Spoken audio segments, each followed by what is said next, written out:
algo essa noite para nós. E eu, por esses dias, antes de entrar na palavra aqui, eu sigo um canal no YouTube que fala Descobertando Israel, me parece. E eu fiquei assim maravilhado, encantado por aquele lugar. Falei com a minha esposa, vou lá, vou dar um jeito e eu vou lá também. Só que eu fui ver o preço da passagem para 7 dias lá, o negócio não é barato não. Falei, não. Aí logo em seguida veio aquele pastor lá do Ceará, né? Lá de um lugar, não vou lembrar não. Aí quando ele começa a contar o que eles precisam lá, aí meu coração arde, porque quem me conhece sabe que eu sou espontâneo, eu sou aberto, eu gosto de falar, eu gosto de chegar, eu gosto de evangelizar, aí o coração arde. No final do culto ele estava aqui em pé, eu até falei com ele, se o Eliezer for lá, eu vou junto com ele. Eu vou dar uma olhada, eu vou de carona, né? Mas o Senhor me fez lembrar algo. Aí o Senhor falou no meu coração, que mesmo eu querendo ir para Israel, conhecer onde Jesus passou, onde nasceu, mesmo eu querendo ir para o Ceará evangelizar, aí até na semana passada, eu conversando com a minha esposa, eu falei, eu não posso fazer mais pelo Senhor. Eu tenho aqui a obra do Senhor aqui para fazer. Eu tenho algo a ser feito aqui dentro. Eu tenho irmãos para ajudar aqui dentro, igual o irmão Flávio, que começou agora a trabalhar na oração, ele me chamou na terça-feira, eu vim aqui, ajudei ele com a palavra, trouxe uma palavra para os irmãos que estavam aqui. Temos os jovens, às sexta-feira aqui embaixo. Graças a Deus, na sexta-feira deu um número bom, no sábado deu um número bom. Nós temos orado e Deus vai trazer mais jovens. Até mesmo, nós temos um grupo aqui que aparentemente são 67 pessoas nos jovens, só que ali está incluído alguns pais. Então, se for reduzir os pais, de repente vai dar uns 40 jovens. Veio cerca dos 18, não foi? Que a gente contou, contando geral. Então, tem algo a ser trabalhado também ali. Então, há uma missão também ali a ser feita. Então, e o Senhor falou isso no meu coração. E convido os irmãos a vir as vossas Bíblias, que vocês já vão entender onde nós vamos chegar. Em Apocalipse, capítulo 3, verso 20.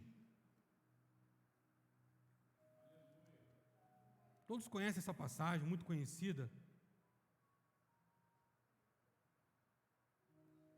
Apocalipse, capítulo 3, verso 20.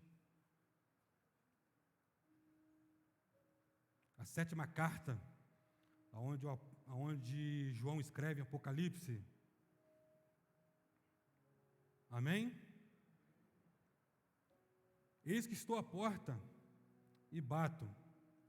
Se alguém ouvir a minha voz e abrir a porta, entrarei em sua casa, e com ele cearei e ele comigo. Nós vamos meditar nessa passagem aqui, só que para falar desse versículo, eu tenho que falar o contexto dele. E às vezes é um contexto meio duro. Como o Rodrigo falou aqui, um irmão aqui veio, falou que já tem um testemunho do que aconteceu na vida dele, ali da aposentadoria dele. Talvez essa mensagem seria para ser pregada lá na campanha que nós fizemos do avivamento. Só que o pastor Eliezer falou que era avivamento, um culto seria um propósito de o quê? Com tema. Então, Deus me deu uma mensagem lá, só que eu já tinha essa em meu coração. E Deus não uma mudou. Então, é porque Ele quer falar à igreja, então, essa noite. E o contexto aqui, ele é meio rígido, ele é meio duro, pois a igreja ali, ela perde os seus princípios. E Jesus escreve as 7 cartas, e eu estudando durante esses dias, vi e descobri que essa carta foi a mais dura, foi aonde Deus mais foi rígido na cobrança, na vida espiritual deles. E vendo aqui, a gente vai lá em cima lá, no verso 15, para a gente poder meditar nesse texto aqui. Eu sei das suas obras, que nem és frio nem quente. Tomara que foras frio ou quente. 16, assim porque és morno e não és frio nem quente, vomitar-te-ei da minha boca.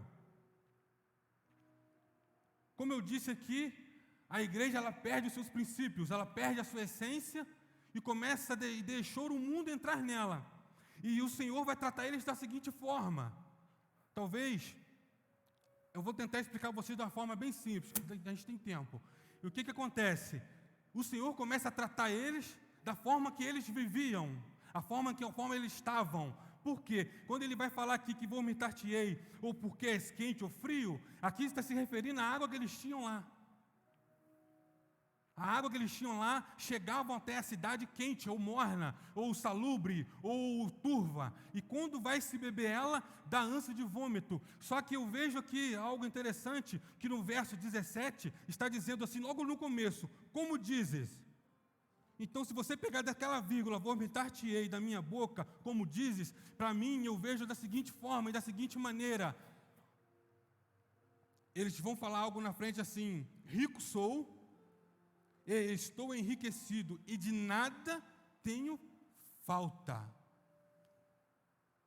Essa frase que é falada aqui, eu entendo que, quando o Senhor vai falar ela aqui, é algo ruim. O Senhor, o nosso Salvador Jesus Cristo fala ela, eu entendo que é uma forma ruim de se expressar, ou até mesmo de repetir ela. Como nós, igreja, nós que somos, assim, eleitos por Deus, vamos chegar ao momento em dizer que não precisamos de nada. Se a gente fala algo desse tipo aqui, a gente está abrindo mão até das coisas espirituais.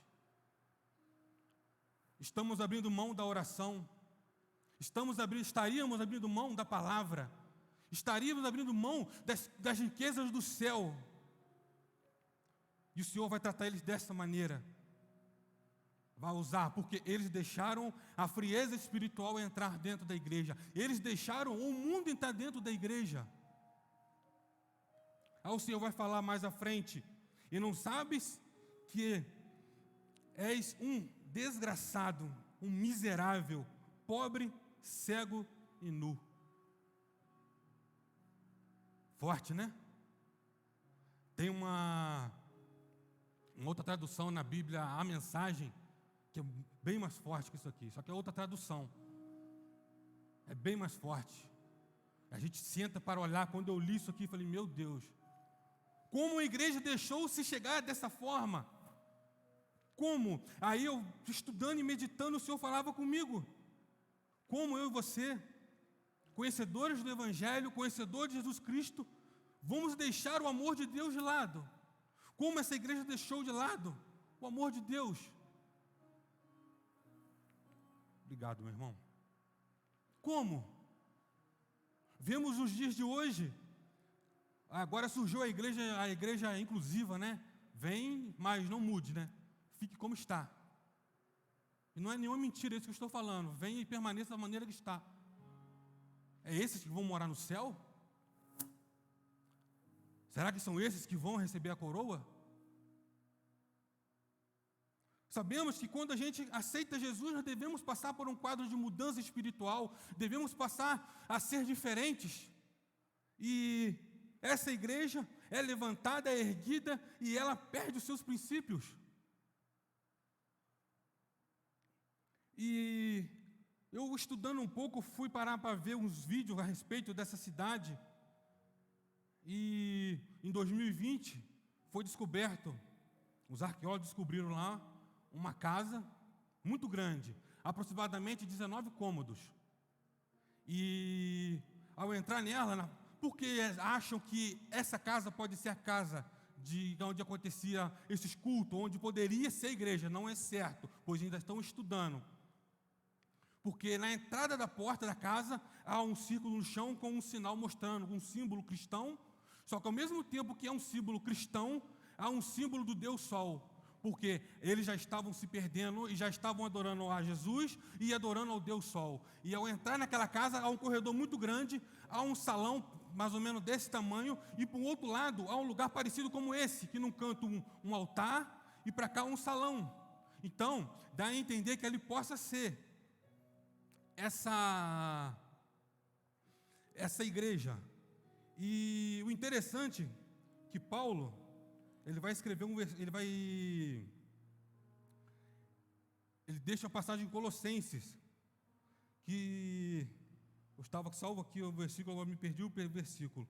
Em Colossenses, eu não vou lembrar agora de cabeça, mas ele pede para ser lido essa carta na igreja, e também a igreja de Laodiceia, na casa de uma pessoa. Eu não vou me lembrar agora.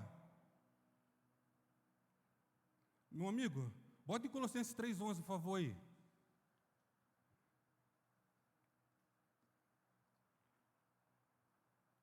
Não, esse não. Eu não vou me lembrar, não. Não vou me lembrar, não. Problema não.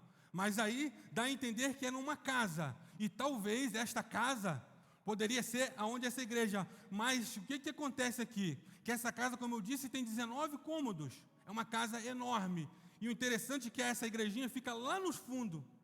Aí é onde eu começo já a começar a encaixar as coisas. Eu que estou à porta e bato. Se alguém ouvir. Então, olha só como Jesus começa a tratar, como Jesus está tratando com eles.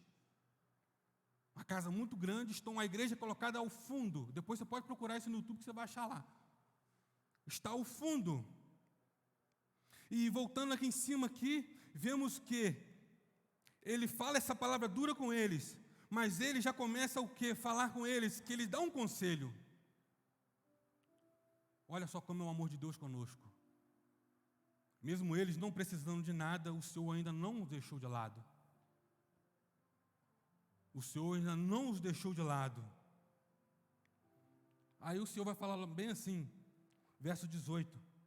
Aconselho-te que compres ouro provado no fogo, para que enriqueças, e vestes brancas, para que vistas, e não apareça a vergonha da tua nudez, e que unja os olhos com os colírios, para que vejas. Aí eu falei, Senhor, tem um mistério nisso aqui, tem algo nisso aqui. Aí eu também descobri que vestes aqui, brancas, lá em Laodiceia, eles fabricavam um tecido negro, preto, brilhoso, que só eles tinham. Olha só que interessante. Só eles tinham esse tipo de tecido. E o colírio, eles eram grandes farmacêuticos. Eles tinham uma fábrica lá que fabricava um excelente colírio, que pessoas vinham de outros lugares para comprarem com eles. Olha só que interessante. Só que, como eu disse, o Senhor vai tratar com eles o que eles estão vivendo ali. E eu também descobri que naquela época ali, a igreja era o que o povo costumava ser. Então aquele povo talvez deixou o orgulho sobressair, deixou a sua riqueza tomar a tua frente. Não que não seja pecado ser rico, não, de maneira alguma, mas eles deixaram isso tapar a visão deles e não ver Jesus. Temos noção do que foi isso para eles, mas olhe só para nós aqui hoje. Estamos vivendo nessa igreja, estamos adorando a Deus. Eu pensando durante a semana aqui, matutando, falei, Senhor, como o Senhor tem feito nesta igreja?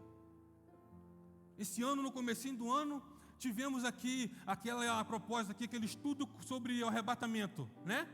Logo em seguida, a campanha do avivamento. Agora um propósito com Deus. E talvez alguns de nós ainda não temos ouvido Jesus bater na porta. Às vezes Jesus está passando na frente da nossa casa, bate e nós estamos desapercebidos. Eles deixaram de lado o que é mais importante, a adoração, pois eles não precisavam de nada. Como nós vamos viver sem adoração, sem adorar a Deus? Como nós vamos viver sem ter uma vida com Cristo? Como? Como vamos viver sem a palavra? Vamos abrir uma aspa rapidinho aqui. Como deveria ser o culto desses irmãos lá? Como seria? Será que talvez quem estava ali um dia com oportunidade ali, chega um irmão que faltou o dia de serviço e ele levou, meu irmão, hoje você não foi trabalhar? De repente parava o culto e perguntava por que o irmão não foi no culto, no trabalho, ou de repente o que aconteceu com ele que hoje você não bateu o ponto na hora? Porque eu vejo no texto aqui que eles deixam de lado as coisas de Deus. Eles abrem mão para deixar o quê? O mundo. Em Tiago fala, o livro de Tiago fala que amigos do mundo, inimigos de Deus. Amigos de Deus, inimigo do mundo. E o mundo entra na igreja e deixa acontecer isso. Mas por que, André, essa mensagem hoje? Porque nós devemos vigiar. Devemos mantermos em vigilância constante, pois é isso que o mundo quer: parar a igreja, parar aqueles que estão adoradores, parar aquele que busca. Hoje, até mesmo para a gente poder fazer uma separação até no nosso trabalho, você de repente está fazendo jejum, não toma um café, estão perguntando por que você não quer tomar um café.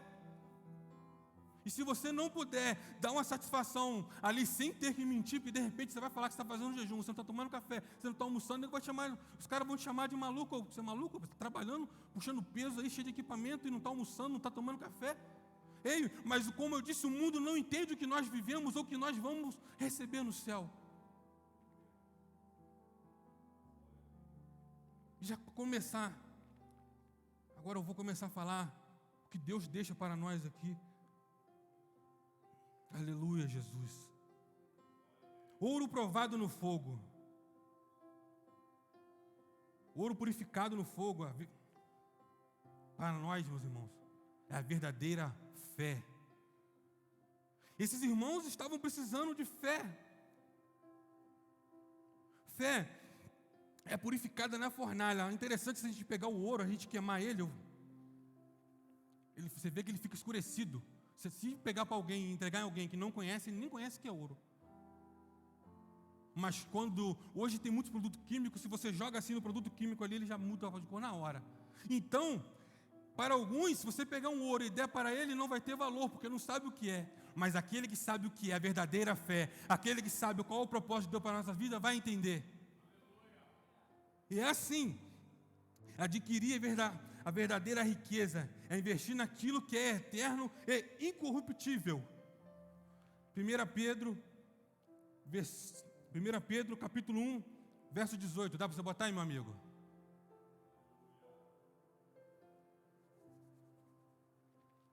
Sabendo que não foi com coisas corruptíveis, como, olha só, prata ou ouro, que foste resgatados da vossa vã maneira de viver, as coisas que nós praticávamos no mundo, e por tradição recebestes dos vossos pais, algo que a gente costumava fazer. 19, meu amigo. Mas, olha lá que interessante, mas com o precioso sangue de Cristo, como de um cordeiro imaculado e incontaminado. Esse sim é a verdadeira riqueza para nós. Então, o que ali o Senhor está falando com eles? Comprar dele a verdadeira fé, a verdadeira devoção ao Senhor, somente a Ele adorar. E mais à frente ele vai falar o quê? As vestes brancas, a verdadeira santidade que eles perderam. E nós também precisamos estar de olho nas nossas vestes. Não estou falando vestes que a gente olha aqui, mas vestes espirituais. Vocês estão me entendendo o que eu estou falando dessa noite, meus irmãos? As vestes espirituais. Muitos têm deixado as suas vestes se manchar, muitos têm deixado se contaminar, muitos têm deixado de lado as coisas de Deus. E aqui, aqui o Senhor fala com eles, vestes brancas, para que vista e não apareça a vergonha. E se a gente for no livro a própria Apocalipse, capítulo 3, verso 5, que inclusive até uma carta também que é escrito à igreja de Sardes. Bota aí, meu amigo, por gentileza. Estou apressado, meu querido? Show. O que vencer será vestido de vestes brancas, e de maneira nenhuma riscarei o seu nome do livro da vida. Olha só que interessante para nós. As vestes são símbolo de justiça. Só os justos entrarão no reino do céu. Somente o justo, aquele que pratica a justiça, aquele que pratica o que é certo. Talvez, se Jesus volta nesse dia, se talvez ali ao anunciar o evangelho para eles ali, ao anunciar nesta carta aqui, se Jesus volta naquele exato momento, a igreja inteira ficava. E como nós temos nos vestido perante ao Senhor, como nós temos nos preparado perante o Senhor, pois sabemos que a volta dele é notória, a volta dele tem sido aí praticamente constante, marcada em alguns lugares, e nós estamos nos preparando? Estamos. No sábado aqui, no trabalho de jovens ali, o que foi falado ali a respeito do noivo e a noiva. Como está a tua veste? Está branca como a noiva? Você tem esperado o Senhor? Você tem aguardado o Senhor com suas vestes limpas? Aleluia, Jesus. Você tem se preparado? Você tem guardado a sua aliança? Você tem guardado aquilo que você se comprometeu com Ele? Você tem guardado os seus votos com Ele?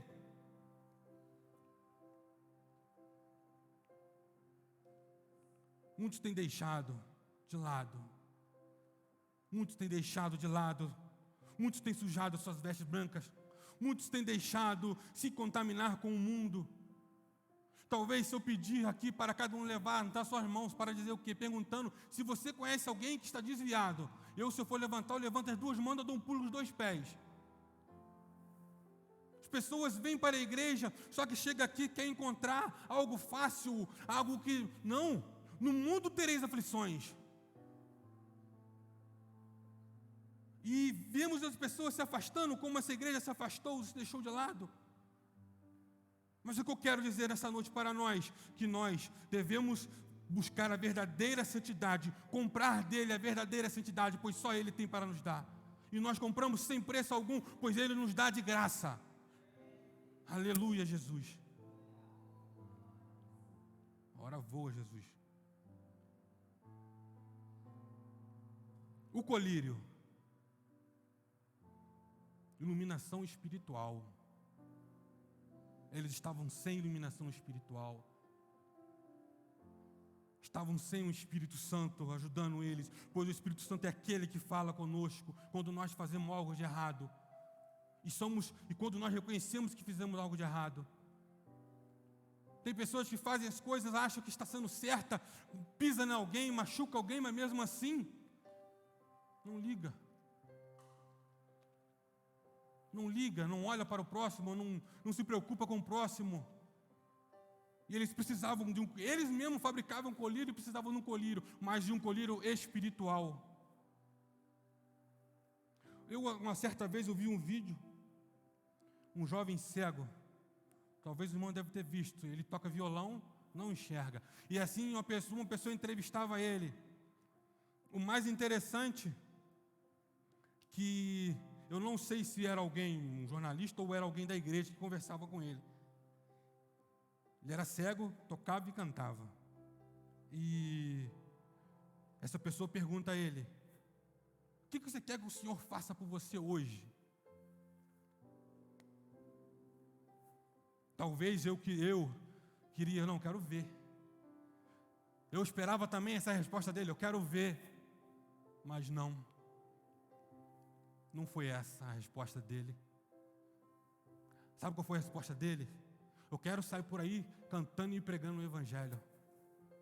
Eu quero sair por aí anunciando Jesus. Eu quero sair por aí ajudando a converter aqueles que estão perdidos nas drogas.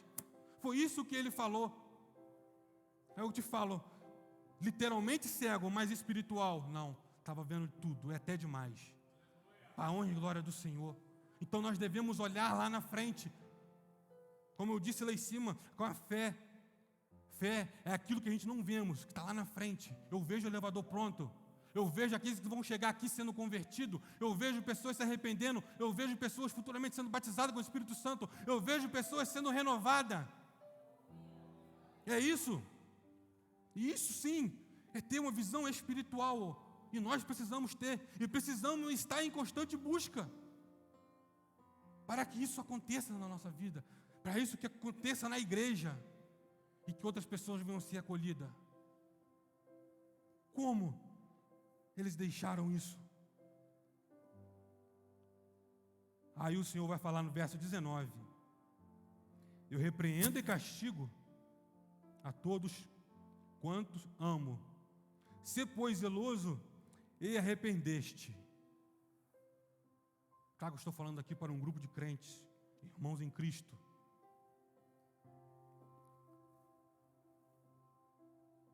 E essa ministração tem sido muito espiritual, para a gente olhar para dentro de nós e vermos nós por dentro. Será que tem perdão para ser liberado? Será que tem uma desculpa para ser dada a alguém? Uma pessoa que você não fala há muito tempo, pois zeloso e arrependeste. Eles precisavam passar por isso. Sabendo e conhecendo a palavra, ainda ter que voltar e se arrependeste novamente. Tempo atrás, eu conversando com um amigo meu, eu até falava com ele, foi até num retiro, o primeiro retiro que a gente fez, falando, amigo, nós temos que vigiar para não passar pelas mesmas coisas novamente. Mas como assim, Andrei? Voltar, porque a gente ora buscando algo, a gente recebe. Busca, recebe algo, recebe. E de repente, a gente falha com Deus, a gente falha com nós mesmos e temos que voltar e temos que orar tudo novamente. Tem que passar pelo quadro todo novamente. E assim o Senhor fala com eles. Arrependeste. Nós devemos arrepender todos os dias. E olhar para Cristo. Senhor, se tiver alguém para perdoar, eu vou perdoar, Senhor. Ah, Senhor, me desentendi com alguém. Vou ter que ir lá falar com ele. Pois isso é importante para nós. Não adianta depois, a hora que estiver no caixão deitado, que ele leva flor. Deitar em cima do caixão e pedir perdão. Já era, já foi. Chega chorando, gritando, mas ei, a tua oportunidade foi dada.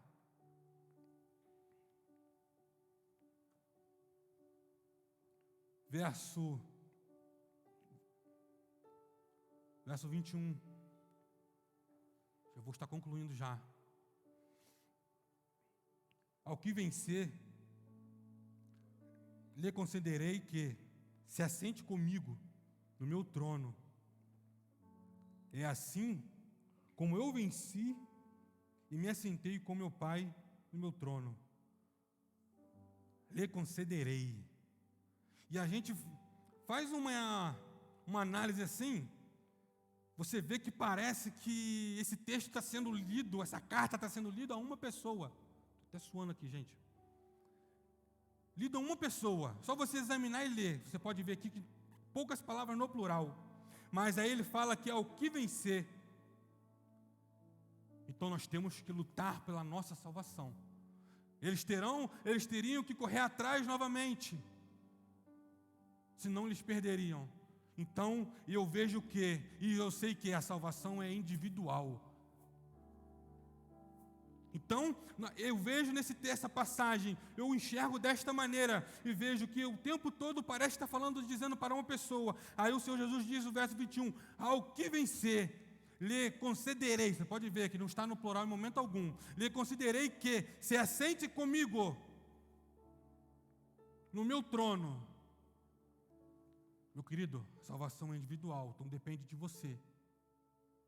Caminhar, praticar as obras do Senhor, para quando chegar aquele grande dia, lá no céu você se assentar no trono com Ele. Aleluia! Glória a Deus! Eu vejo desta maneira, assim que Jesus está falando conosco, e quem tem ouvido ouça o que o Espírito diz às igrejas. Não sei o que você tem passado, não sei como tem sido o quadro da sua vida, mas o Senhor tem falado ao meu coração desta maneira, e como tem me incomodado em fazer a obra, porque Ele diz ali em cima que Ele conhece as nossas obras, Ele conhece cada um de vocês.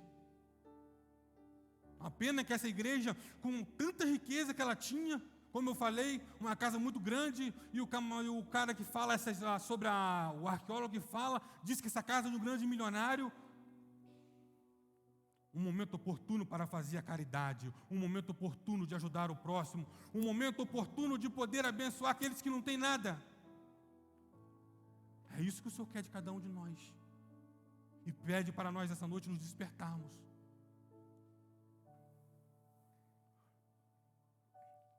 Nesse mesmo retiro,